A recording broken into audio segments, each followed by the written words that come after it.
Okay, so for the end of lecture 1, we're just going to introduce mechanical properties of materials. Now, this isn't really the subject of this module of the lecture course, but you do a bit of mechanical testing to get some ideas about structures and structural properties of materials in the lab. So this is just in the nature of getting you started off. So when we're flying something, this is a turbine blade casting out of a jet engine, and it's not been fully finished yet. And what we're concerned with understanding is what this material performance is going to be in this component, in different parts of this component. And so we're concerned with what the material properties are. And so we do tests on specimens like these guys here. This is a titanium sample from the material you make a fan blade out of. And what this is a threaded sample with a gauge length of a constant cross-section. And we would do a test on this where we stretch it and pull on it and see how that performs. And you'll see here there's a picture of a load rig where we would do that sort of test where we would pull on one end and measure the displacement of the sample as a function of the force. So what we're thinking about here is testing a sample where we do the following sort of thing. So we take our sample and we hold one end fixed and we pull on it at the other end with a force, and we measure a change in its length. So its original length is something like this, and we measure a change in length, delta L, and see how that changes with force. So what we'll plot is we'll plot a graph of force against delta L. And our question is, what would that sort of graph look like? Well, if you imagine what you met at school you met springs, and you said that springs had an equation that went like this, where you had a force, spring stiffness K, and a displacement X. So you imagined a spring, something like this, and you looked at how it would change when you put a weight on it, how its end would move, and you would call that displacement X there as you put a force on F. And you said that this would be constant, this spring constant K. And imagine what happens if I have two springs now. So we'd have two springs like this. Well, what would happen? Well, we need twice as much force to get the same displacement. So the spring stiffness would double. So if I take its new K, would be twice the old K. So to get the same stiffness. In other terms, if I take my specimen here, if it had a spring constant K, if I doubled its area, it would be like having two springs, and so I'd require twice as much force. So it's logical to normalize the force by the area we're applying. So what we instead calculate in material science is a thing we call the Young's modulus, E, Young's modulus. And that's our equivalent of the spring stiffness K. And we take the force, we normalize by the area, and we call that the stress, which we call sigma. And we use stress is equal to force divided by area, and then we're looking at the stiffness no matter how much area of material we're pulling on in our test. So because we don't really care about the specimen we're using, if we use the specimen with twice the area, well, we want to have the same stress-strain curve, the same force display, the same curve describing it, because we're interested in a curve that describes the material, not the test piece, not the component. So in engineering, you might say, well, how much force do I need to deform my bonnet? But in material science, we're concerned with how much force do I need to deform my steel or my titanium alloy or whatever it is. I mean, it would vary depending on the alloy, but my material. In the same sort of way, instead of having in our spring test, we were looking at the change in length, which we are calling here delta L. And instead, we define a thing called strain, which we define with a thing called epsilon. And that's equal, strain is given by the change in length divided by the original length. And we can think of that by saying, well, okay, what if I had two springs in series? Well, the force on them is the same, so they'll both deform by the same amount, delta L. So if I have two springs in series, their change in length will double. Yeah, the overall change in length will be twice as much if I put two together in that way. And so if I normalize out by their overall length, well, that's doubled as well. So I'd be doubling delta L, doubling L, and my strain would be the same. And again, I'm measuring then a material property rather than something that depends on the test piece. So we define stress and strain instead of looking at force extension. So the first thing we do is we turn this graph force displacement into a stress-strain curve. So we plot strain, which is the fractional change in length, so that has no units, and we plot stress, which is equal to force over area, and that's in newtons per metre squared, which is also pascals. It's the derived SI unit of pascals. There's one interesting thing to say about this thing, stress. So if you take energy, energy is equal to force times distance. So energy has units of Newton meters. So pascals, or newtons per metre squared, is also joules per metre cubed. It's the energy density. In this case, the elastic strain energy density.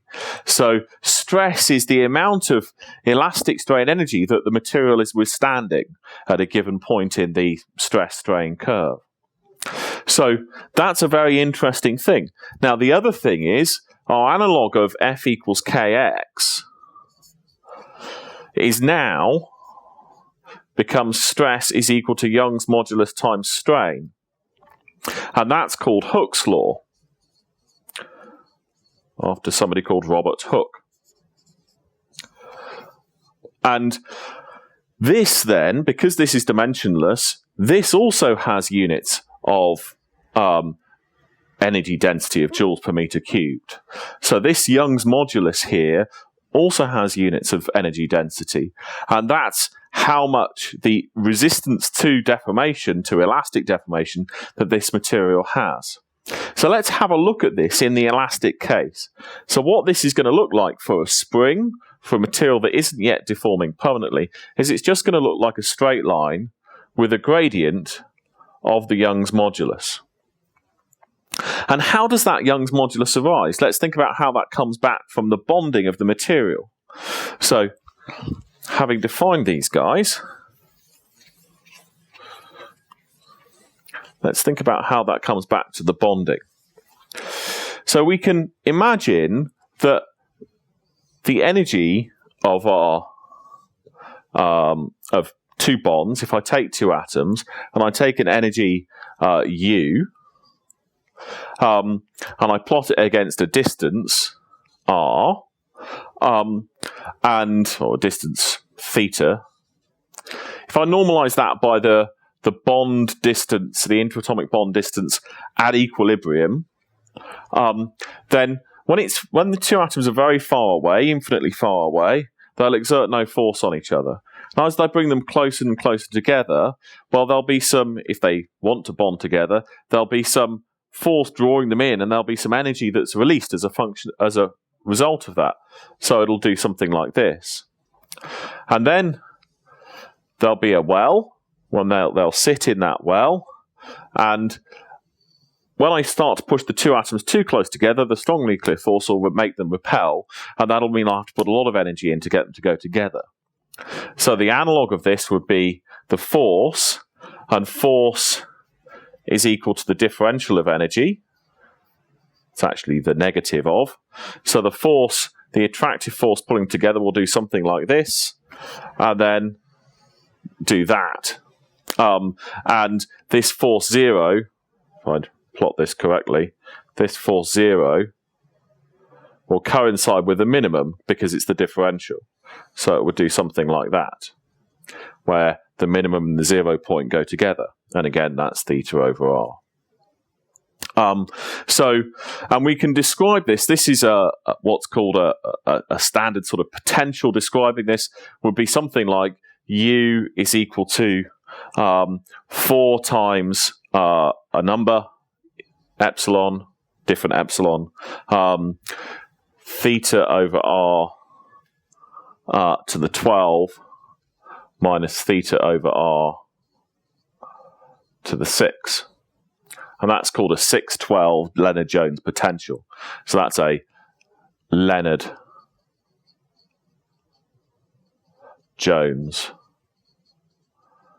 potential. So our atoms at equilibrium are sitting in this well, in this potential well, at their minimum energy. That's what happens thermodynamically, at their natural position, nicely bonded together.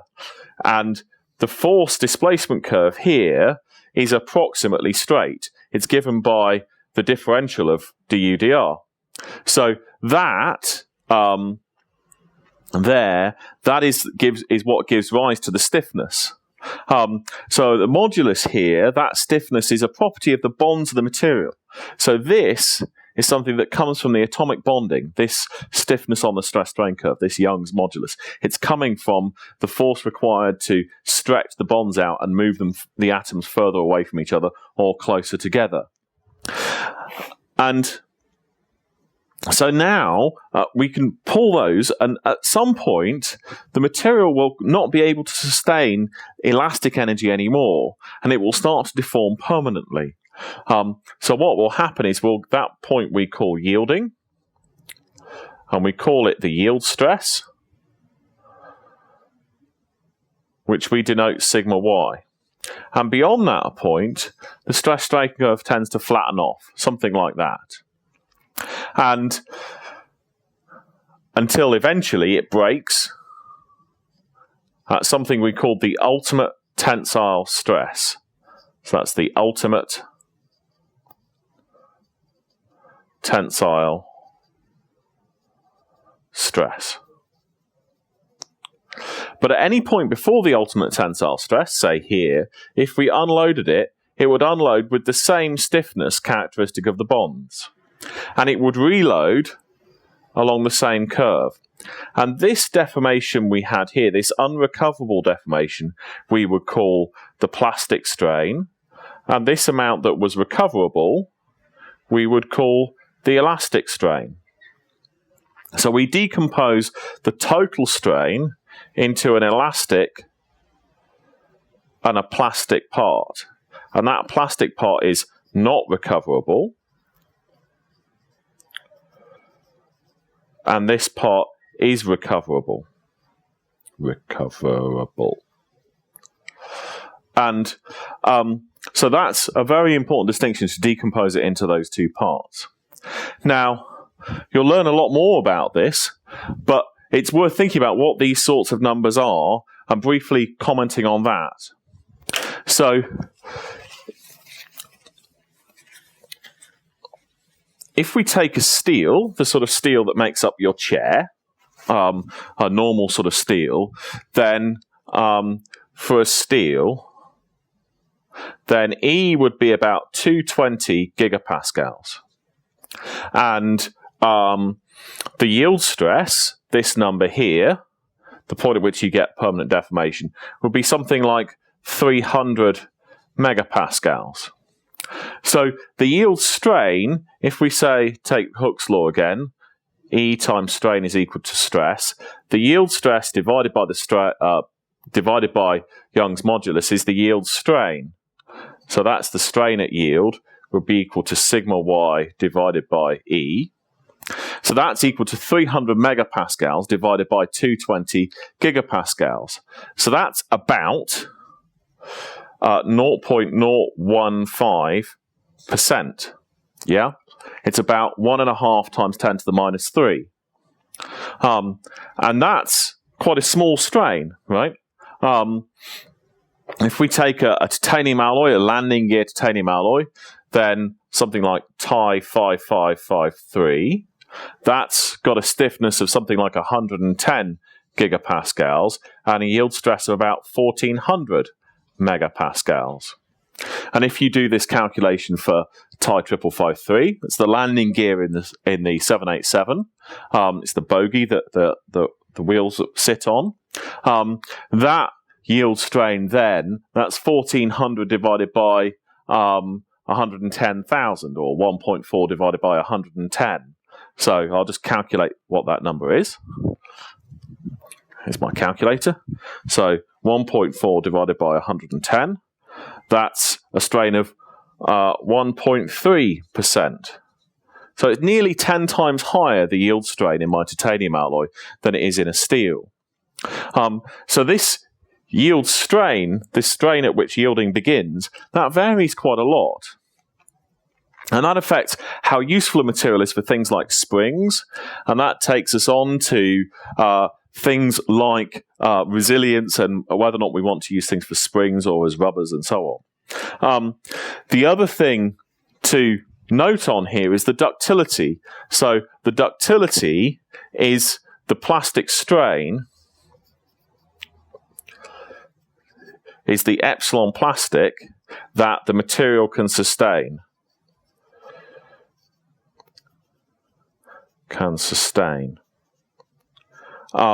So the ductility varies again very dramatically. It can vary from anything to very nearly zero for something like a glass or a ceramic. They have basically no ductility, to something like 50, 60, 80% for a really good metal. But typically it'll be somewhere in the region of 5 to 30%. It'll be probably something like, and that will vary depending on the condition in which we put the material. We want to have some ductility because we want to have some ability to deform plastically without breaking. So it's all very nice having a car that's very, very strong, but in a crash, you want to absorb energy by having permanent plastic deformation, because the area under this curve, all of this area here before it fails, that is an energy per unit volume times something dimensionless. That's the strain energy that we've absorbed in deforming the material. So if we multiplied it by the volume we were deforming, we get the total energy we absorbed by plasticity. And you want the energy that you have when you're crashing your car to end up deforming the material, something benign like that, rather than ending up in your body or bouncing you around or something like that. So you want to absorb energy either just to get rid of it somehow in a benign way, or to absorb energy around a crack tip so you don't get further cracking of the material. And that comes in some ways, it's a bit more complicated than that. Fracture toughness is a lot more complicated and fatigue is a lot more complicated. But that is in some ways related to the amount of plasticity you can absorb, and that's coming from the ductility of the material. So that's the other thing that we want to measure. Now, the ductility isn't quite the same as the strain at break, that number there. It's not that number there. It's the plastic strain at break. So it's the and depending on how big the yield strain is, those might or might not be slightly different numbers. The other way to look at it is it's the reduction in area of the material, which is actually the same as the total strain, for reasons that you'll discover in second year. So the last thing to know about a material that's quite important for the aerospace, automotive sectors is the density. So the density is also quite important. And that varies quite dramatically again. Something like a steel has a density of about 7.8 grams per centimeter cubed, or kilograms per meter cubed. 7,800 kilograms per meter cubed. So water would be 1,000 kilograms per meter cubed. And titanium's down at something like 4,500. And aluminium alloy is actually down at about 2,500. And 2,700 or so. So that varies quite dramatically. So if you have an aluminium alloy with a yield stress of 500 MPa, but a density a third of that of steel, it could be as good in performance as something as a steel with a strength of 3 times that, of 1,500 MPa. So you quite often care about the properties per unit mass, or the specific properties. So that's the properties per unit mass. And that's also called the specific properties. And that's something like the yield stress divided by the density. So that would be the specific strength of the material. And the specific strength of this material, well, that's 300 divided by 7,800. The specific strength of this material, that's 1,400 divided by 4,500. And when you do that, you'll find that, in fact, the titanium alloy is fantastically good in terms of its strength per unit properties, which is why we use it for things like fan blades. It's also very good in fatigue, and that's the other reason we use it. So that's all we really need to say at this point about mechanical properties that sets you up to go and look at these sorts of stress strain curves and how you measure them in practice in the lab.